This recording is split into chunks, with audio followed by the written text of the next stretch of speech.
आज हम BSc part second के first paper thermodynamics and statistical physics ऊष्मागतिकी एवं सांख्यिकी भौतिकी का जो फर्स्ट चैप्टर है उसका टॉपिक ऊष्मीय साम्यावस्था की ओर उपगमन, the approach to thermal equilibrium, इसका अध्ययन करेंगे।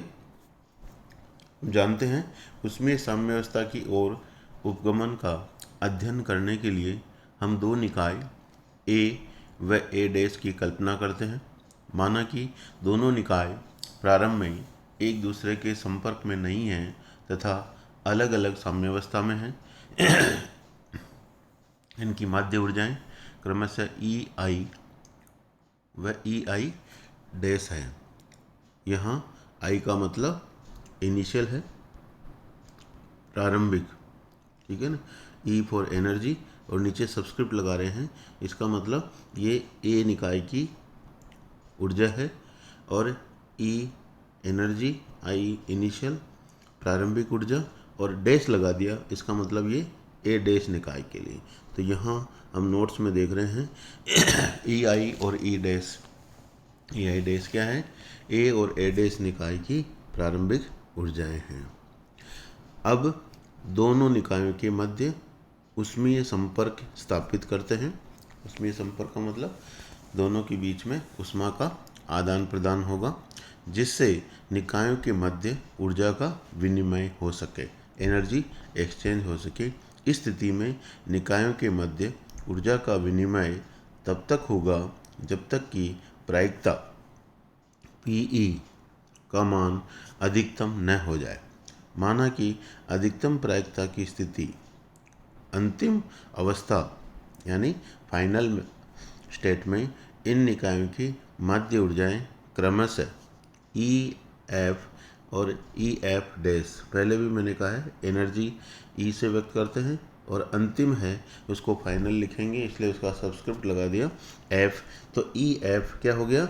ए निकाय की जो ऊष्मा स्थानांतरण के बाद में जो अंतिम अवस्था है उस टाइम जो ऊर्जा है वो ई एफ है और ए डैश निकाय की जो है ऊर्जा ई एफ डैश हो जाएगी, ठीक है, ये ए डैश की हो जाएगी। इस तरह से इसके अंदर ई एफ और ई डैश, ई एफ डैश क्या हो गई? ए और ए डैश निकाय की साम्यावस्था के बाद अंतिम अवस्थाएं यानी अधिकतम प्रायिकता की स्थिति के लिए ये कह रहा है कि ई एफ इजिकल टू हम क्या मान लें?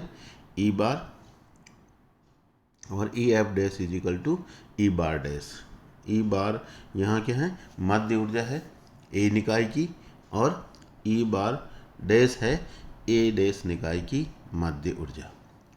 तो जहाँ ई बार और ई डैश चूँकि अधिकतम प्रायिकता की स्थिति में निकायों की ऊर्जाओं के मान है तथा beta F E F, beta प्रचाल हम जानते हैं वो साम्यावस्था की स्थिति में बराबर होंगे।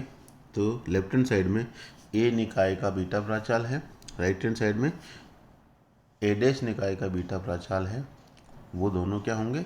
समीकरण 16 से दोनों संतुलन अवस्था में बराबर होने चाहिए एवं इनकी जो एंट्रोपी है वो अधिकतम होगी, यानी एस और एस डैश इधर ये अंतिम अवस्थाओं के लिए जो कुल एंट्रोपी है वो ए और ए डैश ने आकी संयुक्त रूप से, और इधर है राइट हैंड साइड में ए और ए डैश निकाय की अन्योन्य क्रिया से पूर्व जो कुल एंट्रोपी है वो है।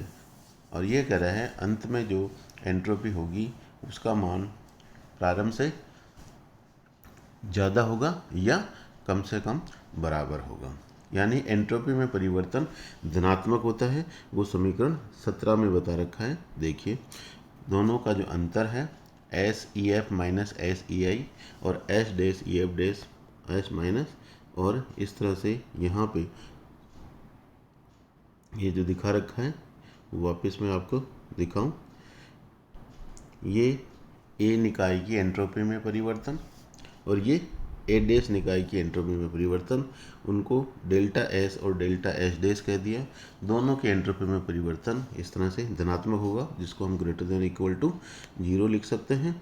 और इस तरह से एच डैश ये ई एफ डैश माइनस प्लस ई एफ डैश, और इस तरह से प्रारंभिक ऊर्जाओं और ये अंतिम ऊर्जाओं का जो योग है वो इस तरह से दर्शा रहा है कि साम्यावस्था पर निकाय की कुल ऊर्जा संरक्षित रहती है।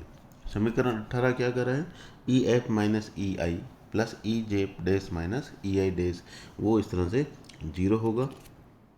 वो तभी होगा जब E F minus E I is equal to Q मान लें, और चूँकि जो ऊर्जा में परिवर्तन है वो उष्मा के रूप में हो, यानी उष्मा स्थानांतरण के रूप में हो, तो उसको Q और Q डैश कह दिया।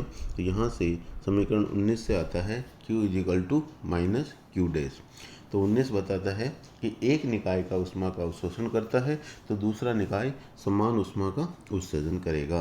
उपरोक्त विवेचन से स्पष्ट है कि उष्मीय अन्योन्य क्रिया करने वाले निकायों की प्रारंभिक माध्य ऊर्जाएं ई आई व ई आई डैश इस प्रकार है कि उनकी जो बीटा प्राचाल है beta E I is equal to beta dash E I dash होगा।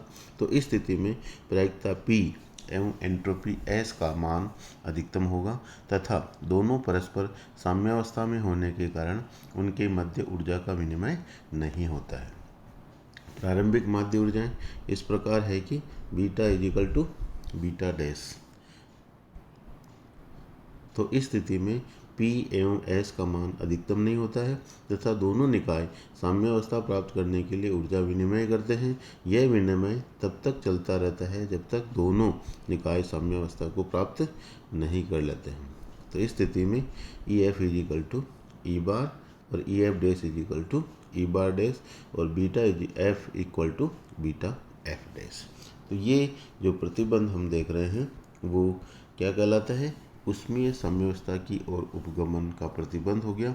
The approach to thermal equilibrium, यानी उष्मीय साम्यावस्था में बीटा प्राचाल का मान क्या होता है, बराबर होता है अंतिम अवस्था में, और उनकी जो ऊर्जाएं हैं वो मध्य ऊर्जा के तुल्य होती है। धन्यवाद।